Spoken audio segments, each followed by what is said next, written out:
ರೇಣುಕಾಸ್ವಾಮಿ ಕೊಲೆ ಕೇಸ್ನಲ್ಲಿ ಎ2 ದರ್ಶನ್ ಜಾಮೀನು ಅರ್ಜಿ ವಿಚಾರಣೆ ನಡೆಯಿತು. ಅರ್ಜಿ ವಿಚಾರಣೆ ನಡೆಸಿದ ಸೆಷನ್ಸ್ ಕೋರ್ಟ್ ಸೆಪ್ಟೆಂಬರ್ 27ಕ್ಕೆ ಅರ್ಜಿ ವಿಚಾರಣೆಯನ್ನ ಮುಂದೂಡಿಕೆ ಮಾಡಿತು. ಆಕ್ಷೇಪಣೆ ಸಲ್ಲಿಸಲು ಎಸ್ಪಿಪಿ ಕಾಲಾವಕಾಶ ಕೋರಿದ ಹಿನ್ನೆಲೆ ಸೆಪ್ಟೆಂಬರ್ 27ಕ್ಕೆ ಅರ್ಜಿ ಮುಂದೂಡಿಕೆ ಆಗಿದೆ. ಇನ್ನು ರೇಣುಕಾಸ್ವಾಮಿ ಕೊಲೆ ಕೇಸ್ನಲ್ಲಿ ಭಾಗಿಯಾಗಿದ್ದ ದರ್ಶನ್ ಡ್ರೈವರ್ ಲಕ್ಷ್ಮಣ್ ಮತ್ತು ದರ್ಶನ್ ಮ್ಯಾನೇಜರ್ ನಾಗರಾಜು ಕೂಡ ಜಾಮೀನು ಕೋರಿ ಅರ್ಜಿ ಸಲ್ಲಿಕೆ ಮಾಡಿದ್ದಾರೆ.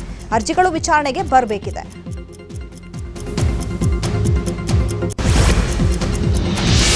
ದರ್ಶನ್ ಜಾಮೀನು ಅರ್ಜಿ ವಿಚಾರಣೆ ಮುಂದೂಡಿಕೆ ಆಗ್ತಿದ್ದ ಹಾಗೆ ಆತ ಬಳ್ಳಾರಿಯಲ್ಲಿ ವಿಜಯಲಕ್ಷ್ಮಿ ಜೈಲಿಗೆ ಭೇಟಿ ಕೊಟ್ಟರು. ಜಾಮೀನು ಅರ್ಜಿ ವಿಚಾರಣೆ ಹಾಗೂ ಕೋರ್ಟ್ನಲ್ಲಿ ಆಗಿರುವ ಬೆಳವಣಿಗೆಯನ್ನ ದರ್ಶನ್ಗೆ ಮಾಹಿತಿಯನ್ನು ಕೊಟ್ಟಿದ್ದಾರೆ. ಜೊತೆಗೆ 3 ಆರೋಪಿಗಳಿಗೆ ಜಾಮೀನು ಮಂಜೂರು ಆಗಿರುವ ವಿಚಾರವನ್ನು ಕೂಡ ವಿಜಯಲಕ್ಷ್ಮಿ ನೀಡಿದ್ದಾರೆ ಅಂತ ಹೇಳಲಾಗ್ತಿದೆ. ವಿಜಯಲಕ್ಷ್ಮಿಗೆ ಸುಶಾಂತ್ ನಾಯ್ಡು ಹಾಗೂ ಆಪ್ತ ಹೇಮಂತ್ ಸಾಥ್ ಕೊಟ್ಟಿದ್ದಾರೆ.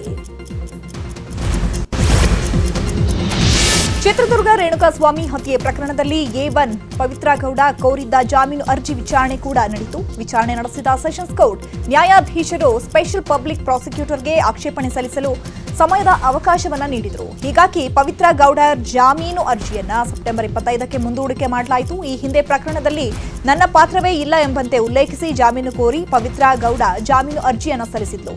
ಆದರೆ ಅರ್ಜಿಯನ್ನ ಕೋರ್ಟ್ ವಜಾಗೊಳಿಸಿತ್ತು. ರೇಣುಕಾಸ್ವಾಮಿ ಕೊಲೆ ಪ್ರಕರಣದಲ್ಲಿ A15, A16 ಹಾಗೂ A17 ಆರೋಪಿಗಳಿಗೆ ಜಾಮೀನು ಸಿಕ್ಕಿದ್ರೂ ಇವತ್ತು ಬಿಡುಗಡೆ ಇಲ್ಲ. ತುಮಕೂರು ಜಿಲ್ಲಾ ಕಾರಾಗೃಹದಲ್ಲಿರುವ 3 ಆರೋಪಿಗಳಿಗೆ ಕೋರ್ಟ್ ಜಾಮೀನು ನೀಡಿದೆ. ಆದರೆ ಜೈಲಾಧಿಕಾರಿಗೆ ಕೋರ್ಟ್ ಆದೇಶ ಪ್ರತಿ ತಲುಪದ ಹಿನ್ನೆಲೆ ಇವತ್ತು ಬಿಡುಗಡೆ ಇಲ್ಲ. ಹೀಗಾಗಿ 3 ಆರೋಪಿಗಳು ಜೈಲಿನಿಂದ ಹೊರಬರಲಾಗಲಿಲ್ಲ.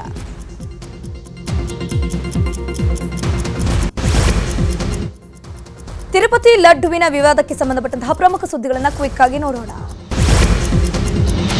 ತಿರುಪತಿ ಲಡ್ಡು ಪ್ರಸಾದದಲ್ಲಿ ಪ್ರಾಣಿಗಳ ಕೊಬ್ಬು ಬಳಸಿ ಕಲಬೆರಕೆ ಮಾಡಿದ ಹಿನ್ನೆಲೆಯಲ್ಲಿ ಹೋಮ ಹವನವನ್ನು ಮಾಡಲಾಗಿದೆ. ತಿಮ್ಮಪ್ಪನ ಭಕ್ತರಲ್ಲಿ ನಂಬಿಕೆ ಮೂಡಿಸುವ ಸಲುವಾಗಿ ಹೋಮ ನೆರವೇರಿಸಲಾಗಿದ್ದು, ಬೆಳಗ್ಗೆ 6 ಗಂಟೆಗೆ ಬಂಗಾರಬಾವಿ ಯಾಗಶಾಲೆಯಲ್ಲಿ ಶಾಂತಿ ಹೋಮ ಮಾಡಲಾಯಿತು. ಆ ಬಳಿಕ ವಾಸ್ತು ಹೋಮವನ್ನು ನೆರವೇರಿಸಲಾಗಿದೆ. ಆಗಮ ಶಾಸ್ತ್ರಜ್ಞರ ಸಲಹೆಯ ಮೇರೆಗೆ 3 ಹೋಮಕುಂಡಗಳಲ್ಲಿ ಶಾಂತಿ ಹೋಮವನ್ನು ನಡೆಸಲಾಗಿದೆ.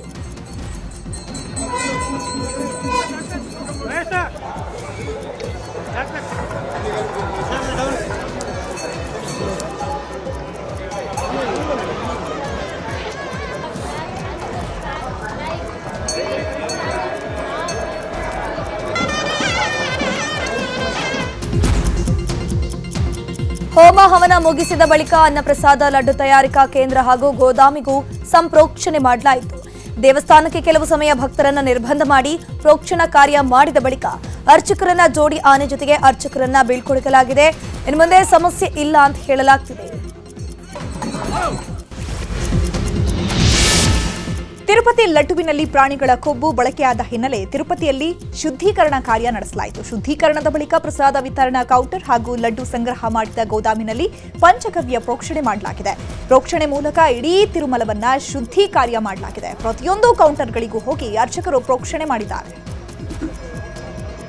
ಚೆನ್ನಾಗಿರುತ್ತೆ ಲಡ್ಡು, ಯಾಕಂದರೆ ಪಂಚಗವ್ಯ ಎಲ್ಲ ಶುದ್ಧಿ ಆಗಿದೆ ಎಲ್ಲ ದೇವರು ಇದರಲ್ಲಿ. ಸೊ ಇನ್ಮೇಲೆ ಲಡ್ಡು ಚೆನ್ನಾಗಿದೆ. ಯಾಕಂದರೆ ಬಿಫೋರ್ ಲಾಸ್ಟ್ ಇಯರ್ ನಾವು ಬಂದಿದ್ವಿ ಇಲ್ಲಿ, ಆ ಟೇಸ್ಟೇ ಬೇರೆ. ಇವಾಗ ಬೆಳಗ್ಗೆ ಕೊಟ್ಟರು ಪ್ರಸಾದ ಚೆನ್ನಾಗಿತ್ತು. ಮತ್ತು ಇನ್ನೊಂದು ಅದಕ್ಕೆ ಇದು ಅನಿಮಲ್ ಫ್ಯಾಟ್ ಯೂಸ್ ಮಾಡ್ತಾಯಿದ್ರು, ನಂದಿನಿ ಯೂಸ್ ಮಾಡ್ತಾಯಿಲ್ಲ. ನಮ್ಗೆ ಗೀ ಸ್ಮೆಲ್ಲಲ್ಲೇ ಗೊತ್ತಾಗ್ತಾ ಇತ್ತು. ಇವಾಗ ಇನ್ಮೇಲೆ ಚೆನ್ನಾಗಿರುತ್ತೆ ಅಂತ ಅನ್ಕೋತೀವಿ. ಎಲ್ಲ ಶುದ್ಧಿ ಆಗಿದೆ, ಎಲ್ಲ ಟೇಸ್ಟ್ ಚೇಂಜ್ ಆಯಿತು. ನಾವು ಅದೇ ಅಂದ್ಕೊಂಡು, ನಾವು ಚಿಕ್ಕ ವಯಸ್ಸಲ್ಲಿ ತಿಂದಾಗ ಒಂದು ಟೇಸ್ಟ್ ಇತ್ತು, ಇವಾಗ ಒಂದು 10 ಇಯರ್ಸು 5 ಇಯರ್ಸ್ ಆ ಥರ ಇಂದ ಒಂದೊಂದು ಟೇಸ್ಟ್ ಚೇಂಜ್ ಆಗಿತ್ತು. ಹಂಗಾಗಿ ನಮಗೆ ಡೌಟ್ ಬಂತು, ಏನೋ ಮಿಕ್ಸ್ ಆಗ್ತಾ ಇದೆ ಅಂತ. ಬಟ್ ಇದೆ ಅಂತ ನಮಗೆ ಗೊತ್ತಿಲ್ಲ. ಇದು ಇವಾಗ ಇಷ್ಟೆಲ್ಲ ಲ್ಯಾಬ್ ಟೆಸ್ಟಿಂದ ಎಲ್ಲ ಗೊತ್ತಾಯ್ತಲ್ಲ ಇವ್ರು ಏನೇನು ಮಾಡಿದಾರೋ ಅಂತ. ಅದಕ್ಕೆ ಇನ್ಮೇಲೆ ಚೆನ್ನಾಗಿರುತ್ತೆ ಅಂತ ನಾವು ಭಾವಿಸ್ತೀವಿ. ನಮ್ಮ ವೇದದಲ್ಲಿ ಹೇಳುತ್ತೆ, ಕೂಷ್ಮಾನಾದಿ ಪ್ರಾಯಶ್ಚಿತ್ತ ಪಂಚಗವ್ಯ ಅಂತ. ಮನುಷ್ಯ ಗೊತ್ತಿದ್ದು ಗೊತ್ತಿಲ್ಲದೆ ಆ ಒಂದು ಏನೇ ದುಷ್ಕೃತ್ಯಗಳನ್ನು ಮಾಡಿದ್ರು ಸಹಿತ ಅದನ್ನ ನಾವು ಪ್ರಾಯಶ್ಚಿತ್ತವಾಗಿ ಒಂದು ಹೋಮಗಳನ್ನು ಮಾಡೋದ್ರಿಂದ ಮತ್ತು ಪಂಚಗವ್ಯ ಆ ಗೋವಿನಿಂದ ಉತ್ಪತ್ತಿಯಾಗಿರ್ತಕ್ಕಂಥ ಹಾಲು, ಮೊಸರು, ತುಪ್ಪ, ಗೋಮಯ, ಗೋಮೂತ್ರ, ಪಂಚಗವ್ಯಗಳಿಂದ ಮತ್ತು ದರ್ಬೆಯ ನೀರಿನಿಂದ ಪವಿತ್ರವಾಗಿರುತ್ತೆ. ಅದಕ್ಕೂ ಇನ್ನೊಂದೇನೆಂದು ಹೇಳಿದ್ರೆ, ಈ ಭೂಲೋಕದ ವೈಕುಂಠ ಅಂತ ಹೇಳ್ತೇವೆ, ಯಾವುದು ನಮ್ಮ ಈ ಒಂದು ತಿರುಮಲ ವೆಂಕಟೇಶ್ವರ ಸ್ವಾಮಿ ಸನ್ನಿಧಿ. ಇಲ್ಲಿ ಯಾರು ವಿಷ ತಗೊಂಬಂದ್ರು ಸಹಿತ ಆ ಭಗವಂತನ ವೀಕ್ಷಣೆ ಬಿದ್ದು ಕೂಡಲೇ ಪ್ರಸಾದವಾಗುತ್ತೆ. ದೇಶದಾದ್ಯಂತ ತೀವ್ರ ವಿವಾದವನ್ನು ಸೃಷ್ಟಿ ಮಾಡಿರುವಂತಹ ತಿರುಪತಿ ಲಡ್ಡು ವಿವಾದ ಇದೀಗ ಸುಪ್ರೀಂ ಕೋರ್ಟ್ ಅಂಗಳವನ್ನು ಪ್ರವೇಶಿಸಿದೆ. ಕೋಟ್ಯಾಂತರ ಹಿಂದೂಗಳ ಭಾವನೆಗೆ ಧಕ್ಕೆ ತಂದಿರುವಂತಹ ಹಿನ್ನೆಲೆಯಲ್ಲಿ ತಿರುಪತಿ ಲಡ್ಡು ಪ್ರಕರಣವನ್ನ ನಿಷ್ಪಕ್ಷಪಾತವಾಗಿ ತನಿಖೆ ನಡೆಸಿ ತಪ್ಪಿತಸ್ಥರ ಮೇಲೆ ಕಾನೂನು ಕ್ರಮ ತೆಗೆದುಕೊಳ್ಳಬೇಕು ಅಂತ ಸಾರ್ವಜನಿಕ ಹಿತಾಸಕ್ತಿ ಅರ್ಜಿಯನ್ನು ಸಲ್ಲಿಸಲಾಗಿದೆ. ಬಿಜೆಪಿ ರಾಜ್ಯಸಭಾ ಸದಸ್ಯ ಸುಬ್ರಹ್ಮಣ್ಯ ಸ್ವಾಮಿ ಅವರ ಲಡ್ಡು ವಿವಾದವನ್ನ ತನಿಖೆಯನ್ನು ನಡೆಸಲು ಕೋರ್ಟ್ಗೆ ಮನವಿಯನ್ನು ಮಾಡಿದ್ದಾರೆ. ತಿರುಪತಿ ಪ್ರಸಾದದಲ್ಲಿ ಪ್ರಾಣಿಗಳ ಕೊಬ್ಬು ಬಳಕೆ ವಿವಾದದ ಬಳಿಕ ರಾಜ್ಯ ಸರ್ಕಾರ ಅಲರ್ಟ್ ಆಗಿದೆ. ರಾಜ್ಯದಲ್ಲಿ ವಿವಿಧ ಬ್ರ್ಯಾಂಡ್ಗಳ ತುಪ್ಪದ ಸ್ಯಾಂಪಲ್ ಸಂಗ್ರಹಿಸಿ ಪರೀಕ್ಷೆಗೆ ಒಳಪಡಿಸಲಾಗಿದೆ. ರಿಪೋರ್ಟ್ ಬಂದ ನಂತರ ಕಲಬೆರಕೆ ಆಗಿದೆಯಾ ಇಲ್ವಾ ಅಂತ ತಿಳಿಯುತ್ತೆ. ಈ ಕುರಿತು ರಿಯಾಕ್ಷನ್ ನೀಡಿರೋ ಆರೋಗ್ಯ ಸಚಿವ ದಿನೇಶ್ ಗುಂಡೂರಾವ್, ತಿರುಪತಿ ಲಡ್ಡು ವಿಚಾರಕ್ಕೆ ನಾವು ತುಪ್ಪದ ಪರೀಕ್ಷೆ ಶುರು ಮಾಡಿಲ್ಲ, ಪ್ರತಿ ಸಾರಿಯೂ ಮಾಡ್ತಾ ಬಂದಿದ್ದೇವೆ, ಪ್ರತಿ ತಿಂಗಳು ಸ್ಯಾಂಪಲ್ ಕಲೆಕ್ಟ್ ಮಾಡ್ತಿದ್ದೇವೆ ಅಂತ ಹೇಳಿದರು. ಎಲ್ಲ ಕಡೆ ಸಂಗ್ರಹಣೆ ಮಾಡಿ ಒಂದು 250-300 ಸ್ಯಾಂಪಲ್ಲು ಬೇರೆ ಬೇರೆ ತಯಾರಕರಿಂದ ಇದು ಸ್ಥಳೀಯವಾಗಿ ಮಾಡುವಂಥ ತುಪ್ಪಗಳು ಎಲ್ಲವನ್ನು ಕೂಡ ತೆಗೆದುಕೊಂಡು ಅದನ್ನು ಲ್ಯಾಬ್ಗೆ ಕಳಿಸಿ ಅದನ್ನು ರಿಪೋರ್ಟ್ ಬರೋವರೆಗೂ ನಾವು ನೋಡಬೇಕಾಗ್ತದೆ. ಏನು ರಿಪೋರ್ಟ್ ಬರುತ್ತೆ ನಂತರ ನಾವು ಅದರ ಬಗ್ಗೆ ಮಾತಾಡ್ಬೋದು. ನಮ್ಮ ಇಲಾಖೆ ಇವತ್ತು ಈ ವಿಚಾರದಲ್ಲಿ ಬಹಳ ಗಂಭೀರವಾಗಿ ಈಗಾಗಲೇ ಪರಿಗಣಿಸಿದ್ದೇವೆ. ಈ ತಿರುಪತಿ ಲಡ್ಡು ವಿಚಾರಕ್ಕೋಸ್ಕರ ನಾವೇನು ಶುರು ಮಾಡಿಲ್ಲ, ಮೊದಲಿಂದನೂ ಮಾಡ್ಕೊಂಡು ಬರ್ತಾ ಇದ್ದೀವಿ. ಎಲ್ಲ ಅನೇಕ ಈಗಾಗಲೇ ನಾವು ಮತ್ತು ಪ್ರತಿ ತಿಂಗಳಿನ ರಿಪೋರ್ಟು ಕೂಡ ನಾನು ಪ್ರಕಟಣೆ ಮಾಡ್ತೀನಿ ಅಂತ ಕೂಡ ಹೇಳಿದ್ದೀನಿ. ಆದ್ದರಿಂದ ನೋಡೋಣ, ಅದಕ್ಕೊಂದು 10 ದಿವಸ ಆದರೂ ಬೇಕು, 10ರಿಂದ 15 ದಿವಸ ಬೇಕು ವರದಿ ಬರೋದಕ್ಕೆ. ತಿರುಪತಿ ದೇಗುಲದಲ್ಲಿ ನೀಡಲಾಗುವ ಲಡ್ಡು ಪ್ರಸಾದದಲ್ಲಿ ಕಲಬೆರಕೆ ತುಪ್ಪ ಉಪಯೋಗ ಆಗಿರುವ ವಿಚಾರ ಸಂಚಲನವನ್ನೇ ಸೃಷ್ಟಿ ಮಾಡಿತ್ತು.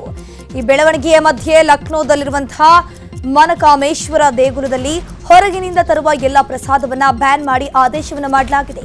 ಹೊರಗಿನಿಂದ ಯಾವುದೇ ಆಹಾರ ವಸ್ತುಗಳನ್ನ ನೈವೇದ್ಯವಾಗಿ ನೀಡೋ ಹಾಗಿಲ್ಲ, ಕೇವಲ ಡ್ರೈ ಫ್ರೂಟ್ಸ್ಗಳನ್ನ ಮಾತ್ರ ಪ್ರಸಾದವಾಗಿ ನೀಡಬಹುದು ಅಂತ ದೇಗುಲದ ಆಡಳಿತ ಮಂಡಳಿ ಆದೇಶವನ್ನ ಹೊರಡಿಸಿದೆ. ಕನ್ನಡಿಗರ ಮೆಚ್ಚಿನ ನಿಮ್ಮ ನ್ಯೂಸ್ 18 ಕನ್ನಡ ಈಗ ವಾಟ್ಸ್ಆಪ್ನಲ್ಲಿಯೂ ಲಭ್ಯ. ಕರ್ನಾಟಕ ಮತ್ತು ದೇಶ ವಿದೇಶದ 360 ಡಿಗ್ರಿ ಸುದ್ದಿ ವಿವರವನ್ನ ನೀವು ನಿಮ್ಮ ಕೈ ಬೆರಳುಗಳಲ್ಲಿಯೇ ಪಡೆಯೋದಿಕ್ಕೆ ಈ QR ಕೋಡ್ ಅನ್ನ ಸ್ಕ್ಯಾನ್ ಮಾಡಿ. ನಮ್ಮ ಚಾನೆಲ್ ಅನ್ನ ಫಾಲೋ ಮಾಡಿ, ನೋಟಿಫಿಕೇಶನ್ ಆನ್ ಮಾಡಿ.